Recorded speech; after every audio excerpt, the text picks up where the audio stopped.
Οι επικείμενες ευρωεκλογές διεξάγονται σε ένα κομβικό χρονικό σημείο για τις εξελίξεις σε Ελλάδα και Ευρώπη. Συμπολίτες και συμπολίτισσες, κλείστε την τηλεόραση και σκεφτείτε με λογική. Υπάρχει καμιά σχέση αυτής της ωρεοποιημένης εικόνας που φιλοτεχνούν τα μέσα μαζικής εξαπάτησης με αυτό που βιώνετε στις γειτονιές σας, στη εργασία σας, στην οικογένειά σας? Ζω από πρώτο χέρι την κατάρρευση του συστήματος υγείας και τη διάρρηξη του κοινωνικού ιστού.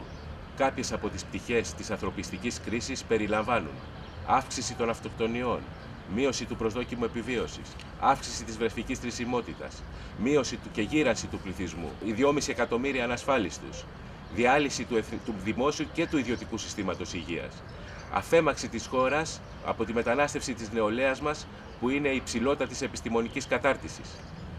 Δουνουτού και Ευρωπαϊκή Ένωση, ντόπιοι και ξένοι ολιγάρχες, σε αγαστή συνεργασία με τους υπαλλήλους τους που ονομάζονται ελληνική κυβέρνηση, διαπράττουν εγκλήματα κατά της ανθρωπότητας, κατά του ελληνικού λαού.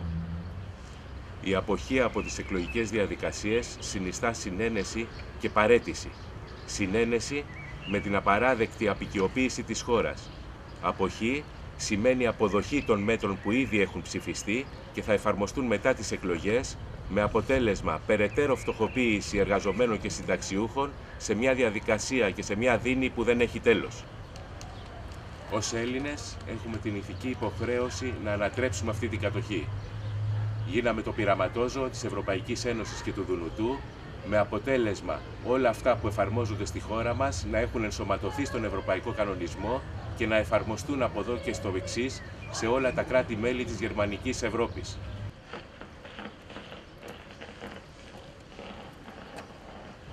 Ως Έλληνες έχουμε το χρέος να δείξουμε το δρόμο της ελευθερίας σε όλους τους λαούς της Ευρώπης και να αποτελέσουμε τον καταλύτη της ανατροπής όπως και στην πρώτη κατοχή.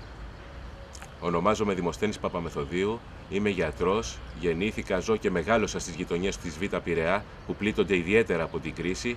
Είμαι λειτουργός της δημόσιας και της ιδιωτικής υγείας και από δεκαετίας εθελοντής στα δημοτικά ιατρεία του Δήμου Κορυδαλλού.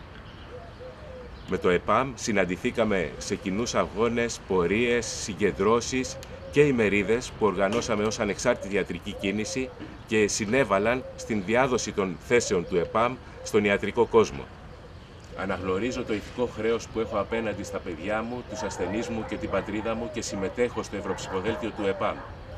Στηρίζω το ενιαίο παλαϊκό μέτωπο, το μέτωπο που εκφράζει την εθνική, δημοκρατική και πατριωτική ενότητα του λαού. Ψηφίζω ΕΠΑΜ για την εθνική ανεξαρτησία, τη λαϊκή κυριαρχία και την κοινωνική χειραφέτηση.